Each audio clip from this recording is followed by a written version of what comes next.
Hi, my name is Rich Schmidt. I'm here with Donna Morris, Bill Sweat. We're at Winderlea Vineyard and Winery in Dundee. It's July 18th, 2018. And we'll start you guys off by asking, why wine? I'll let you start.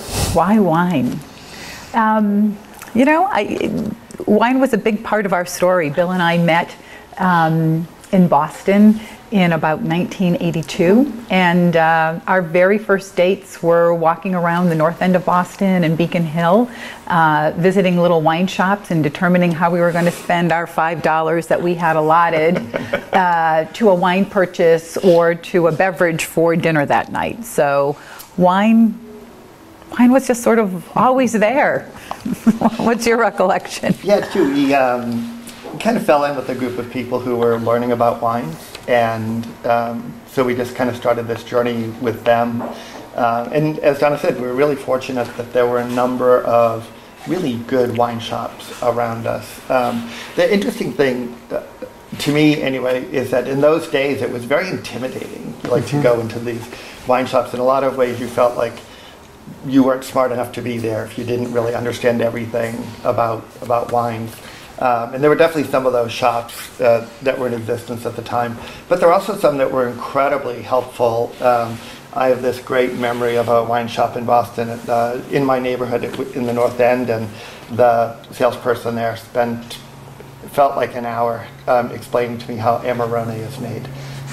And so he probably didn't get much of a sale out of it and probably forgot about it the next day, but I still remember it, 40 years later. So it was an important milepost in our travels. And food was always really important. I come from a family where you spend hours around the dinner table and preparing food, and wine was a part of that experience as well. So, and I think back now and I laugh that even my first alcohol of choice, even as a very young person, was probably wine over beer or other libations. So she was very odd duck, very odd duck for that period. It was. Definitely no wine in my family. And my first wine experiences were horrifically bad wines, most likely consumed out of the bottle. I do not endorse that for future generations, but it's definitely did not come up in a fine wine world. But cans are now readily available and a much finer choice for... If only we had had cans back then. Yeah, exactly. That would have been so much better. Was there a particular wine or particular style of wine that kind of was like, oh, this is it, this is what I want to drink or what I want to make? I think not originally. We somewhat put ourselves in the hands of the people that owned the shops or worked in the shops that we were visiting, and just kind of started learning. And so, a lot of the wines we started out with were from California. I just got an email from 2 club members of ours the other night, and they're in Solvang, and they were looking for a place to visit. And one of the places I sent them was a really big wine, well, it's a big winery compared to Oregon wineries, called Zaca Mesa.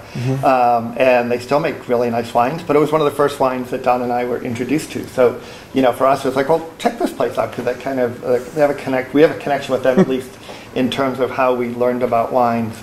And then from there, we probably started learning about Bordeaux, and then because I lived in the North End and Donna lived in the North End for a while, which was the Italian section at the time, the Italian neighborhood in Boston. We started learning about Italian wines, and eventually we found our way to Burgundy over probably a decade of learning. And then it was all over. It was all over, from there. Yeah. So what made you...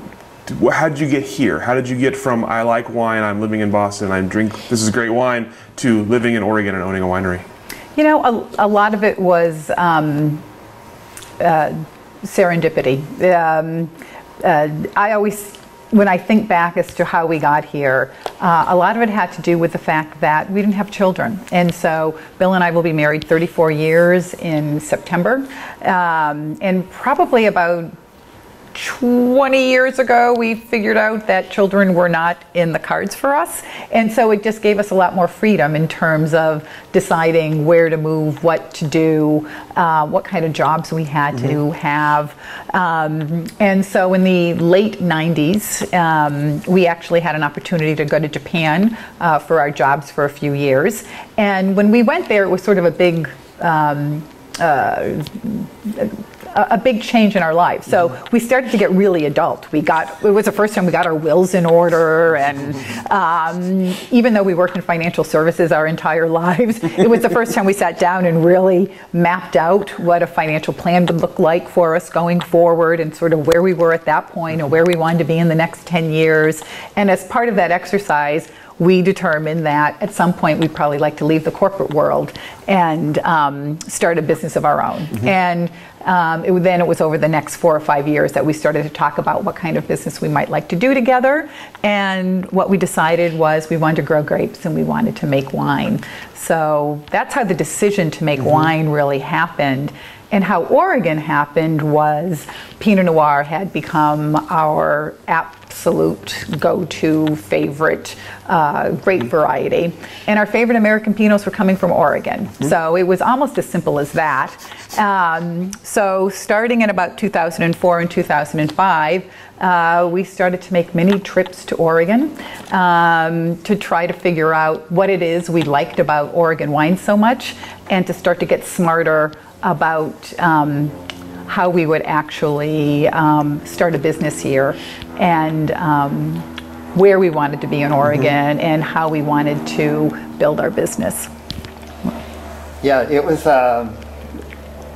definitely an interesting path, but as Donna said, we knew our favorite American Pinot Noirs were coming from Oregon, so we never looked anywhere else, and we just started to put the pieces together after that.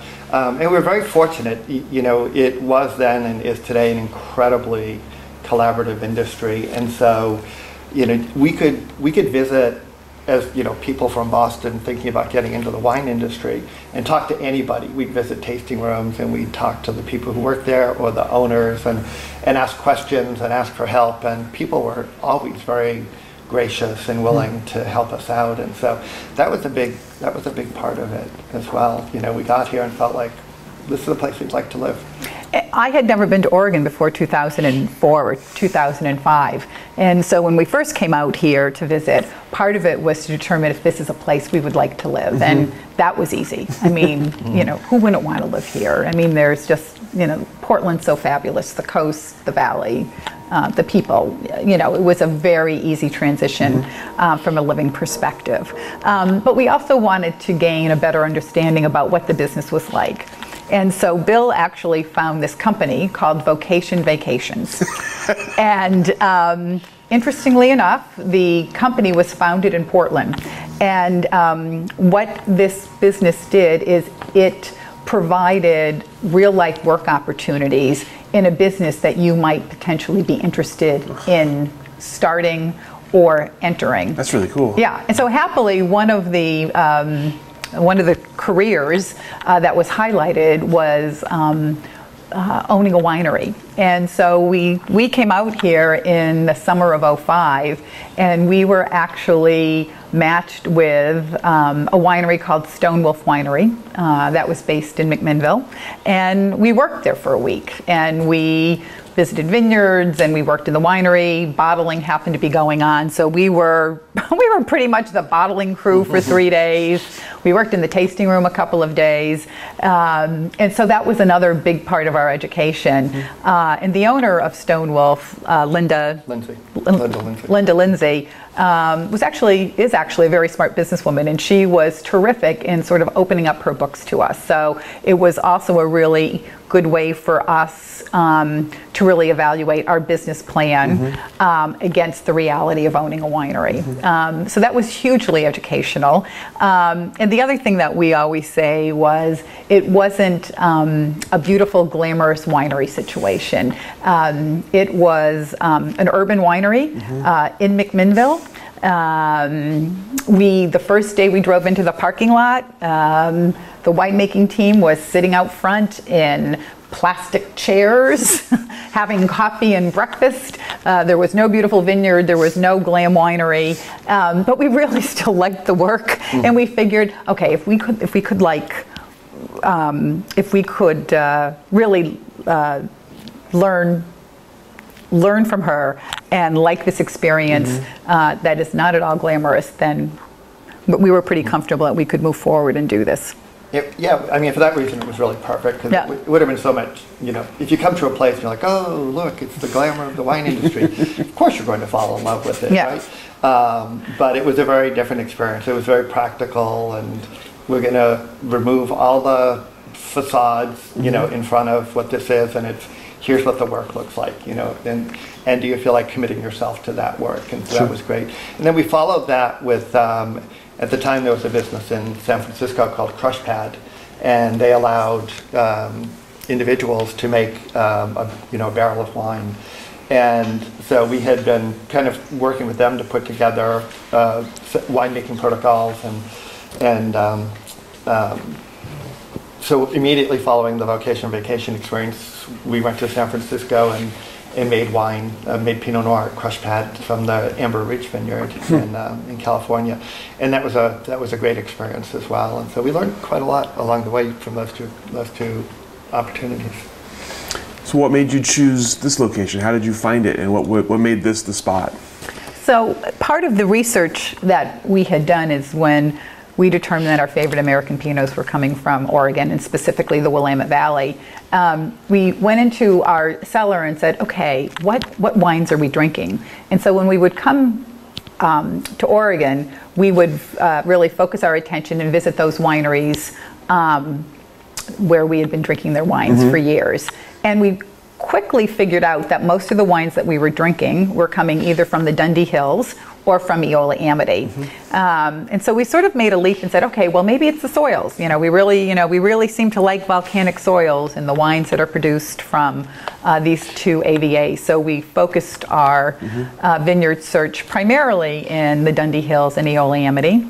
And we were pretty open to either buying raw land and planting a vineyard or buying an established vineyard. So this is where our search took us, and I don't know if you want to pick it up from there. Yeah, so we're big believers in serendipity, and so the really important piece of serendipity that we had in our search was we were having a lot of difficulty finding the property that we wanted. There wasn't really very much available in the Dundee Hills or the Eola Amity Hills at the time, and so after about a year and a half, we were still without a property, and so I started asking people, like, do you know someone who is selling fruit? And that was very difficult because we wanted to make wine among the top tier wineries in Oregon, which meant we had to buy fruit from the best vineyards, and we didn't have any brand to speak of, right? And so, if you're a grower and two people from Boston with no experience in the wine industry come to you and ask to buy fruit, you're going to give it a little bit of thought before you make that decision. But our attorney at the time, still our attorneys at Just Lion at Davis Wright Tremaine, introduced us to one of his clients, Andy Humphrey. And Andy sort of unwittingly became central to the story. So Andy at the time owned Anna Vineyard, which is right behind the property here. And he still has a long-term lease on the Weber Vineyard, which is adjacent. And we buy fruit from him. But Andy was the first person who agreed to sell us some fruit, so we'd be able to make wine in 2006, which is when we wanted to start. And so that was a big move. And Andy also was farming this property. At the time, it was known as the Rich Schmidt Vineyard. And when it came on the market, he called me and said, hey, I think I found your vineyard. You need to get on a plane. And so 3 days later, we were here, and we were meeting with Neil and Diana Goldschmidt about this property, and spent a long time, negotiating all the details and whatever. We actually ended up buying the property after harvest. So in 2006, we have a Goldschmidt Vineyard Pinot Noir. It's not a Winderlea Vineyard Pinot Noir. But this was our favorite vineyard in Oregon. So we just happened to stumble upon it, being on the market.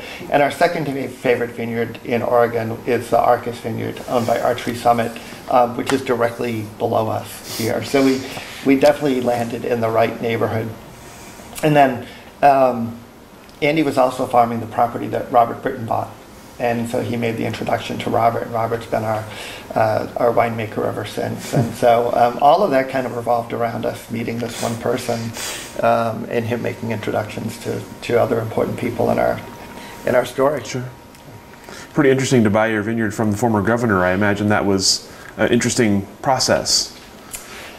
Yeah, very interesting. Well, and Diana, she was the business person. Okay. So I would actually say that Diana probably drove most of the terms as being the business person in their relationship. So yeah, it was interesting. They were terrific to work with, and they loved and developed this vineyard for 10 years. The vineyard was actually planted in the early 70s, however, by the Bauer family, by John and Sally Bauer. And that's probably a little bit more of an interesting story. John Bauer was a doctor in Lake Oswego who, in the late 60s, when nothing was really happening, made the decision that he was going to, uproot his family from Lake Oswego out to Dundee, and he wanted to grow a vineyard. So he came out here and got to know Dick Erath and Jim Marsh, our next door neighbor, and they helped guide him through the process.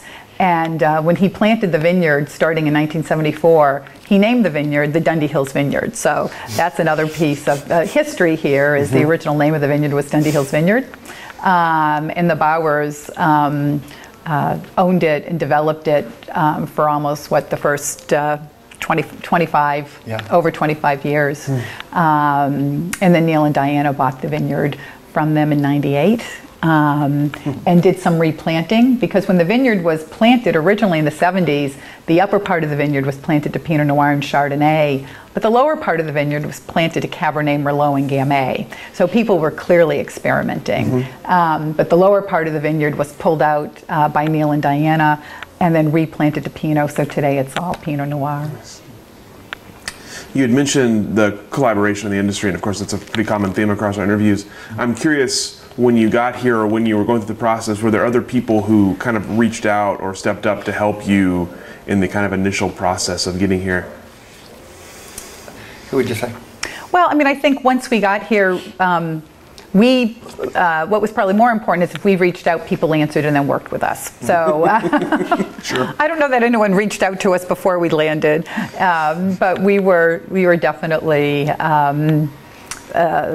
very outgoing in terms of picking up the phone. I know there were some vineyards that we looked at that Bill would pick up the phone. I know you spent a lot of time on the phone with Josh Bergstrom because we were looking at a vineyard where Josh had purchased a lot of fruit. Who else? I'm trying to think of some of the other folks. There's this one vineyard Andrew Rich was buying fruit from. Yeah. And I called him as he was getting in his truck to go visit a vineyard he bought fruit from in Washington, and he put down the phone 4 hours later when he arrived at that vineyard, and that's an extreme level of the generosity that people have, but I think also a great example of how willing people were to help. So we were pretty shameless about it. If we had a question, we would just pick up the phone and talk to someone. We talked to Todd Hamina, who was the winemaker at Missour at the time, and certainly talked to Lynn Penarash and Patty Green. And who bought fruit. So they actually bought most of the fruit from this vineyard, so they were very knowledgeable about the vineyard here. Yeah, Rob Stewart.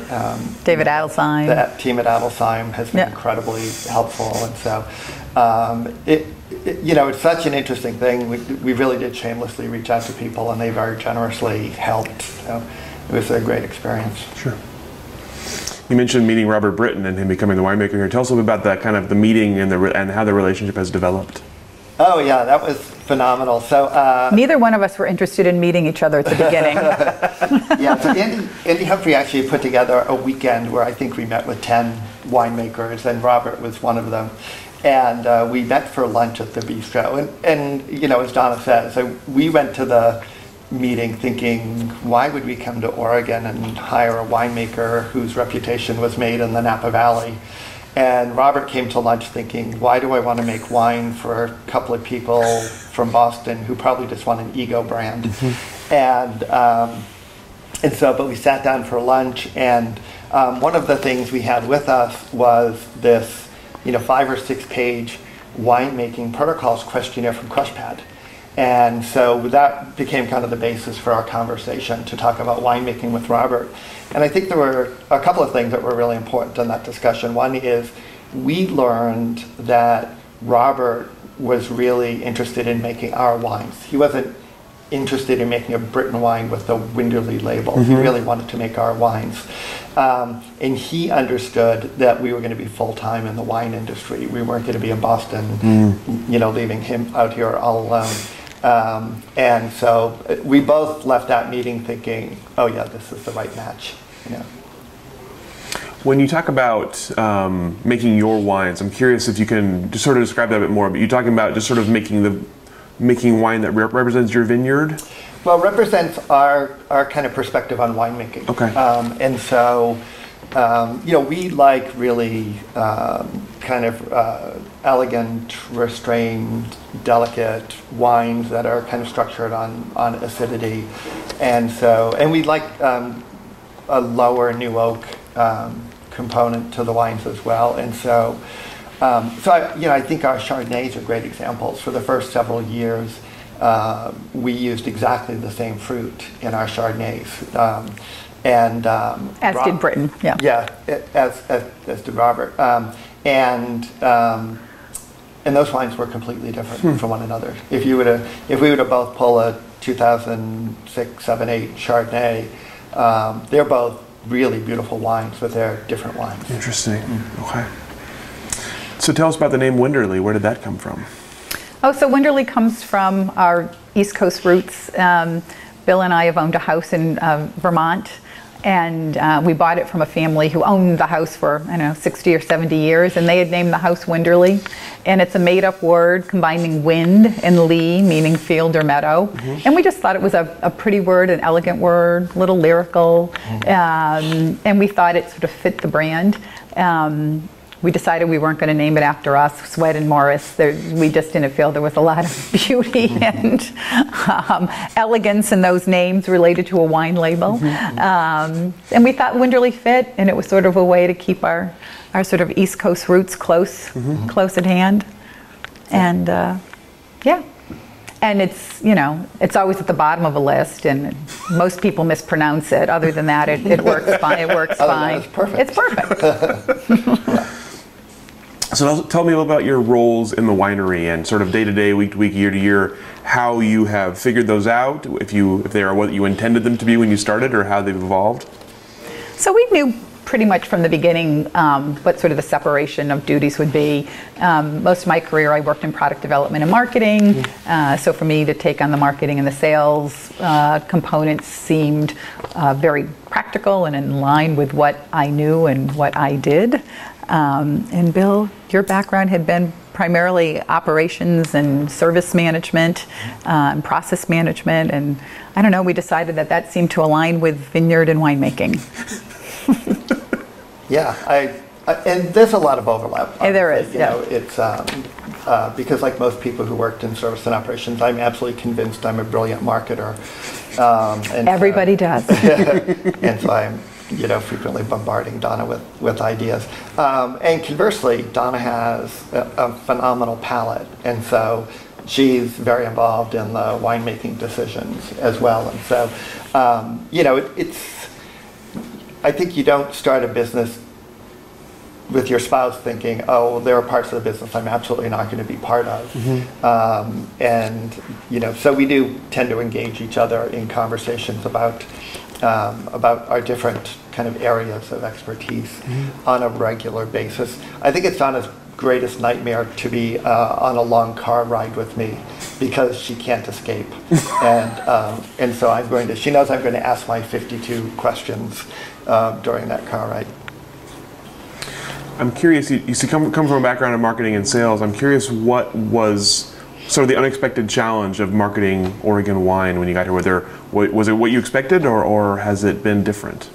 You know, probably the biggest challenge has been not being able to control inventory, right? So Mother Nature either gives you a very generous harvest or a not so generous harvest. So I would say probably in the first few years when, when we expected our growth of inventory to go from 500 cases to 1,000 to 2,000, to sort of sequentially move along. That didn't happen because Mother Nature said, okay, you're going to get a small vintage and then a really big one and then a super small one and then a really big one. So that's probably been a little bit of a challenge, is sort of aligning our business plan with the realities of our annual harvest and our annual crop. Sure. That's probably the biggest. I mean, the second challenge was certainly, we opened up this tasting room in May of 2008, so right into the recession. That wasn't part of the plan. That was... we did not adequately model a global recession. We did not. But we did model downturns. I mean, I think, Bill did a great job in modeling, 25 and maybe 30% downturns, but we didn't model a global recession. So that was sort of interesting thrown into really when we launched the brand. And I think the thing that was helpful for us when that happened is we both had spent a big chunk of our careers in direct-to-consumer, and so when we opened this tasting room, it was very natural for us. We both managed branches for brokerage companies. And so it was very natural for us to think about, okay, we have this shop open, and what do we need to do to attract customers and work with them. So that was very helpful because at the time, distributors were shedding labels. They weren't looking for new labels to add to the system. So there's that. I think, the three-tier system continues to be a challenge.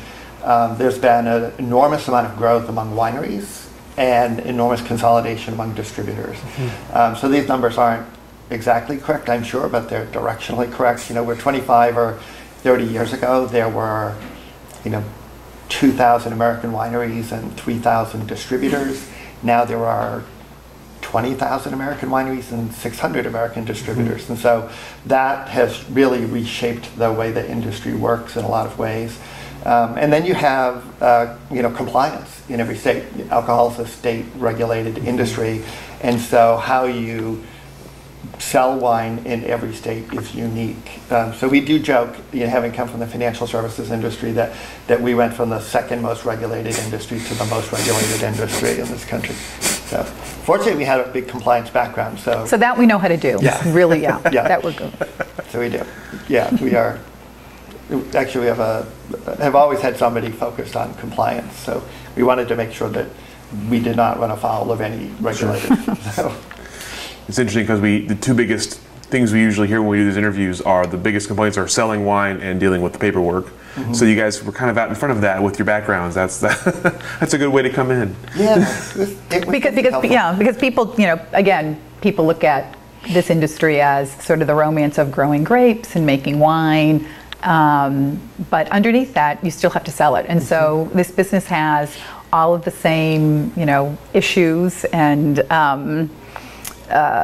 obstacles and opportunities of any other packaged goods business. So you've got a product, you've got to get it distributed. There's all of these laws and regulations and practices that you have to learn and understand in order to be successful. And so just producing a great bottle of wine is probably only about 25% of the challenge. Sure. It's all of those other things that can get in your way of being successful. So why is it so important to you that Winderlea be a sustainable winery? Wow. I think it's an ethos we've just always had. Even on the East Coast, our little kitchen gardens were always organic, and we always cared about environmental practices. We grew up during an era where when the EPA was formed and when people were starting to get very aware of the impact of business on the environment. There was the whole conversation about the ozone layer at the time, and solar was just starting to become something people were thinking about. So it was part of the ethos we grew up with, and something we very much have internalized. It's become very, very important to what we do. So when we came out here, we wanted to make sure that we created a winery that was built on that foundation. So we immediately became live certified low input viticulture and enology. And then in 2008, we started farming organic. And in 2009, we started farming biodynamic for our state vineyard. And then in the winery, we use the biodynamic protocols on all the wines, whether the food comes from a biodynamic vineyard or not. So we use native yeast fermentations and just generally try to intervene as minimally as possible. And then beyond that, we wanted to run a sustainable business. And so several years ago, we pursued B Corp certification, which is a sustainability program for your entire business. And their tagline is people using business as a force for good. So Rex Hill A to Z was the first winery in the world to get B Corp certification, and the first in Oregon, obviously. And then we were the second winery in Oregon to do that. And so, along with Sokol-Blasser. Yep, they were. We both announced on Earth Day and 3 years ago, I think. 2015, and so to become a B Corp, we not only have to farm sustainably and be sustainable in the winery, but we need to have good employee relations practices and good supplier relations and good philanthropic practices, and et cetera, et cetera. So it's really looking at everything we do. Speaking of philanthropy, you have a relationship with Salud. Can you talk a little bit about that? Sure. So we were introduced to Salud in the fall of 2006. So the first couple of years we made wine, we made it out in McMinnville at Coeur d'Terre Winery. And so Scott and Lisa Neal opened up their winery to Winderlea, to Britton, and Raptor Ridge, so Scott and Annie Scholl. And so we were all out there for 06 and 07 making wine. And I remember in 06, the Neals were bringing in fruit from their vineyard, and they had one of the vineyard workers cut themselves badly while harvesting. And I remember, Annie Scholl saying, okay, these are the clinics you can go to, this is what you need to do. And this one particular clinic supported Salud, which is the organization that provides healthcare services to Oregon's vineyard workers and their families. And so I remember asking Annie, tell me about this Salud, tell me about this organization. And so she told us a lot about it and said, oh, by the way, Salud's annual fundraiser is in November, and you guys should buy tickets. And so Bill and I bought tickets to Salud in November of 06. We sat with Scott and Annie, learned about the Vintner Circle, and learned about the work and the mission of the organization. And it just really struck us that it was so unique and so important. And as Bill and I were we had already moved to Oregon, as we had been sort of thinking about where we wanted to focus giving in the next stage of our lives. Salud sort of rose to the top, because one of the things that we had always felt pretty passionate about was that we'd rather give to a few organizations and give meaningfully and be involved, instead of sort of peanut buttering small amounts of money to anybody who calls and asks. So Salud, became one of probably our primary philanthropic focus when we got to Oregon. And so we learned about Salud, and so we learned that most of the money pretty much all of the money that was being raised at this annual auction.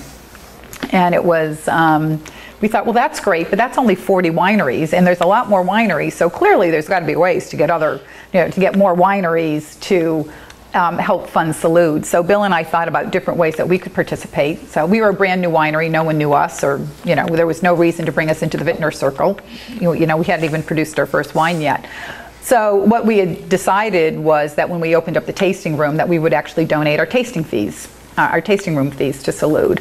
And so we went to Salud and we said we'd like to do this. And we then worked with the Salud Steering Committee over the next couple of years to see if we could reach out to a broader group of wineries to support Salud sort of beyond the vintner circle.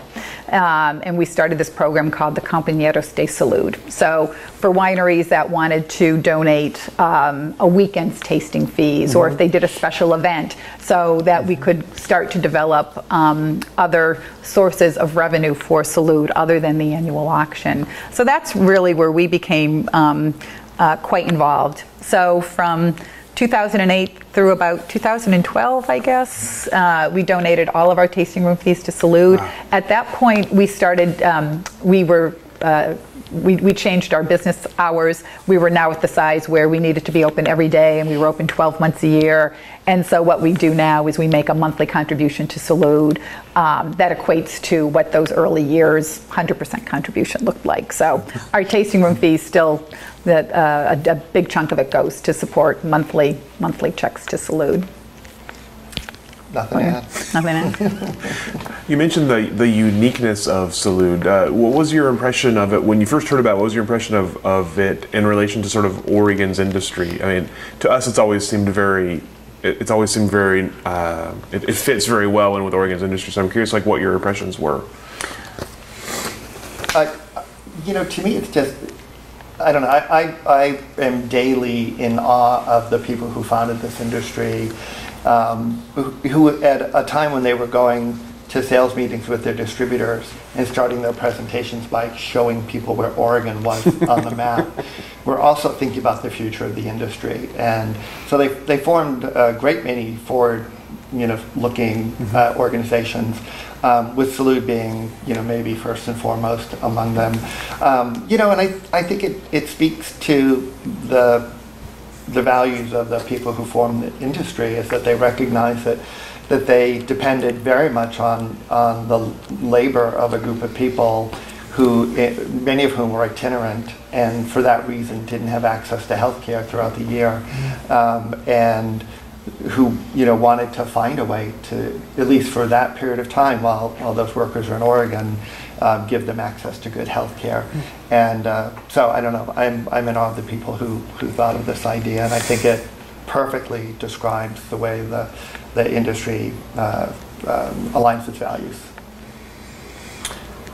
So you're considered a boutique winery. Do you have, is this what you want to be? Are you at the size you want to be? Do you have plans to change or grow? We're going to have to do this conversation a lot. You're going to have to come back every year and use this part of the conversation. Yeah, go ahead. So, this was the vision for us to be making between 5,000 and 7,000 cases a year. We're there. What our focus is now is to make the wines better and better each year, and to make sure that our wines continue to sort of reflect the place. And so when we're making our wines in the Dundee Hills, we also lease and farm the Meredith Mitchell Vineyard in McMinnville, to really understand that place as much as possible and to create the very best wine from that site. I think where we're growing is, like a lot of people here and a lot of people around the world, we love sparkling wine. So we have a sparkling wine project that we started a couple of years ago. But I think in terms of what we're trying to accomplish, it's to make sure that we're making the very best wines possible, to always show this sense of place. And I think with the addition of the sparkling wine, the sparkling, the rosé, the Chardonnay, the Pinot Blanc, the Pinot, we have a lovely selection of wines, and things we always want to drink. So I know with that, I'm very happy. Yeah, I think absolutely. From in terms of the size we want to be as a winery, we very much want to stay in that kind of boutique range. I'm not really sure exactly what that number is, but there's a point at which it's no longer going to provide that kind of lifestyle and enjoyment we got into the industry for, right? In a lot of ways, despite the fact that we work 6 days a week, right. This is a lifestyle business, right? And so that's very important for us. If it ever gets to a point where we're thinking about this business only in the ways we thought about our previous corporate careers, then I think it will cease to be what we wanted to do. That said, there are some financial realities to being in the wine industry, not all of which we've sorted out, honestly, and so, for example, we had a very big jump in production between 2013 and 2014, and it put us at about 6,500 cases of wine, about 2 years earlier than we wanted to be there, and so we basically stuck at that point. One of the realities of the wine industry is you're always selling what you produced 2 years ago or 3 years ago. And so we're now finally to the point where we're making 6,500 cases of wine and have 6,500 cases of wine available for sale. And so I think the decision about whether we get a little bigger or get a little smaller will in some ways be driven by what does it look like when we're making 6,500 cases and selling 6,500 cases. Is that the right place to be in terms of where we need to be to to make a living in the industry? So I think the next time we'll review that question will probably be in a year or two. In addition to Salud, are there other organizations in the wine industry that you've been a part of? Yeah, the wine industry. Donna and I have both been on the board of the Oregon Wine Board and the Oregon Wine Growers Association. And we've both been on the Salud Steering Committee. And Donna has also been on as the Dundee Hills Wine Growers Association and Oregon Pinot Camp. I wasn't going to leave that out. And so we've been fairly involved in the industry. And I will say that it's one of the things that I think is also pretty special about the Oregon wine industry is that, as new people in the industry, people who've been doing this for 10, 20, 30 years, were very welcoming to us when we said we'd like to be involved. And I'm not sure that's always the case in most industries and in most geographies, but it's definitely true here. Was that a sort of a natural reaction on your part to being in the industry, or was it something you set out to do in order to kind of become part of the community? Well, probably a little bit of both. So when we first moved out here in '06, we were just sort of farming and making wine, and we hadn't opened the tasting room yet. So we definitely had some capacity, and that capacity was used up very, very quickly. So I think this had been and has been an industry where there has been a group of people that have been driving the industry very successfully for the last 30 or 40 years, and they're now getting to a point in their careers where they're looking to sort of make sure that there's a next generation of people who sort of share that vision and can help move it forward. So I think that need and our capacity and some energy and some business background, we were, when we raised our hand, we were invited in, and then they sort of tested us to make sure that, we weren't going to screw things up and that we were good industry contributors, that we got involved, and we loved it. I mean, I've loved my time in the Dundee Hill Wine Growers Association. I loved my years with Oregon Pinot Camp. They were great. They're great organizations that continue to grow and evolve, and it's exciting to be a part of that growth and evolution. And it was also a wonderful way for us, I think, to learn a lot more about the industry too. And I think that was a great way to describe it, about the people who have been doing this for 20 or 30 or 40 years, really consciously trying to build the next generation of leaders in the industry. And the part that I think really needs to be said is that does not mean that any of them have stepped back. They are still carrying water for this industry. If you talk to David Adelsheim, every day he is working for the Oregon wine industry, and he's been doing it for 50 years. So it's a pretty impressive group of people who are still doing today what they were doing 50 years ago to try to build an industry. Sure. So a question we like to ask when we have couples is, the wine industry is notoriously difficult on marriages, and there obviously is a long history of relationships ending in the industry. So I'm curious, coming into it, what were your sort of expectations? How did you define roles? How did you set yourselves up to be successful and not while working together and also being married? We did not know that it was bad for relationships. I know. Yeah, now that you told us that. Now that we think about it. We may need to rethink this I know. a little bit. Oh, no. I don't want to be blamed for anything. I'm kind of freaking out right now. Yeah. There's also a number of marriages that have thrived. Exactly. Yeah. Which is why I like asking that question. So what's your secret? Donna has a high tolerance for pain. Yeah. Absolutely. And poor taste in men, I think, is. Oh. I certainly the fact, as Donna said, we'll celebrate our 34th anniversary in September. And clearly we hadn't thought about the wine industry when we got married, because we would never have chosen an anniversary during harvest. We have not celebrated an anniversary in 12 years. But I think the fact that we had been married for over 20 years when we got into the industry probably helped a little bit. I think we had fought all the battles and negotiated all the negotiations and kind of built the foundation for our relationship during that time. So when we got here, we were looking at it in the context of a new industry that we didn't know as much about, but a lot of the foundational work, I think, was already in place. Mm-hmm. We had also worked in the same industry, so for the previous 20 years, and in fact, when we worked in Japan, we worked together. And so that was probably part of what gave us a little bit more comfort, is when we were in Japan, we worked together, so we knew we could work together successfully, and so that helped. It did, yeah. So Donna, I actually at one point my office was 2 doors down from Donna's, and she was my client, and so slash boss, I guess. So that helped for sure. When we decided to work together, we're like, all right, well, we've done this for 3 years. We could probably do it for a while longer. So what's in the future for Winderlea?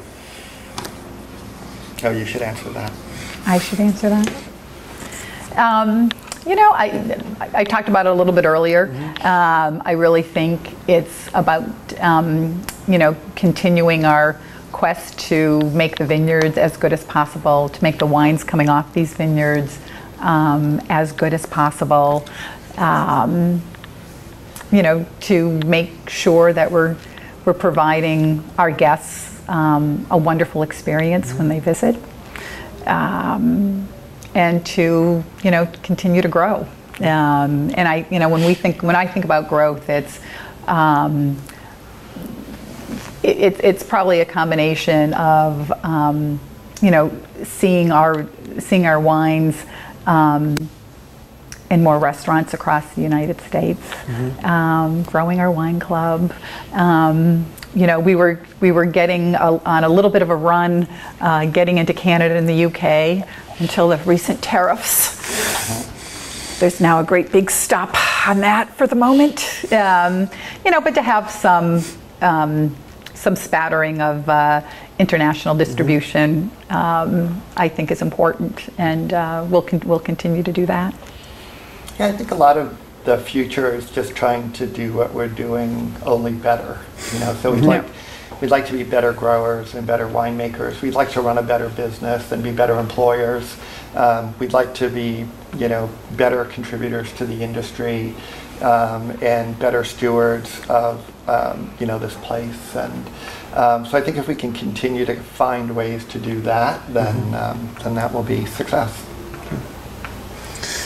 What about the future of the Greater Oregon wine industry? What do you see happening in the next, say, decade here? Wow, great question. So the industry, in a lot of ways, has never been better positioned. There's a much stronger awareness of Oregon as a world-class wine industry than there was 10 or 20 years ago, and so that is really helping. And I think the challenges we're going to be facing in the future are going to be the challenges that you see the Napa Valley and Sonoma dealing with now. Is the industry, for all the positive things it brings to communities, also brings brings some negative things. We bring traffic and things like that. And so I think we need to figure out over the next decade, how do we continue to be good neighbors in this industry, and not just in the industry, but good neighbors to our neighbors who are not in the industry, and make sure that we don't hurt the quality of life they moved here to experience. So for me, that's a big quest over the next several years. But I think the industry itself is positioned really well for the future. Yeah, in terms of reputation, I think we're positioned very, very well. The quality of wines keep getting better. The awareness of wines is growing. When you ask people why they haven't tried Oregon wines at this point, it's mostly because they haven't been able to get access to them. So I think one of the opportunities that we continue to have is how do we more successfully get our wines out into distribution so more people have an opportunity to try them in a space that's getting ever more crowded. But that still is the number one reason why most people haven't tried our wines or don't drink them regularly is they just can't get access to them. So that should be, for the most part, a good problem to have and for the industry to solve. I think one of the other things we've got to be sensitive to is the industry is growing tremendously. When Bill and I came here in 2006, I think we were winery number 345 is our bonded winery number, and there's now 750 wineries in Oregon and another 62 waiting for approval at the TTB. So by the end of the year, we could easily be over 800 wineries. And so I think part of the other thing we all want to be cognizant about is how do we absorb and integrate those other wineries successfully? And so how do we keep the collaboration and the learning and the sense of community when we're talking about 800 to 1,000 wineries in the same way that the founders were for the first 300 or 400 wineries is, how do you keep everyone engaged at the same level and sort of thoughtful and respectful about what's made this place so special so that we don't screw it up in the next decade. Do you sense that it's still a small industry, or has it gotten to be a medium to big industry? I think it depends how you think about it. Certainly from the outside looking in, 700 plus wineries is not a small. So is Oregon wine industry still a small industry, or has it grown to a medium to large industry? Yeah, I think if you were outside looking in, you'd say it looks like a pretty large industry, 700 plus wineries. The most recent economic study, shows $5.6 billion of economic impact in the state. That's certainly not a small number.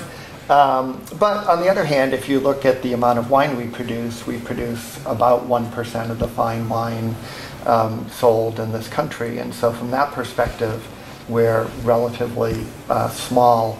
I feel like we still have all the attributes about the industry that we liked when we came.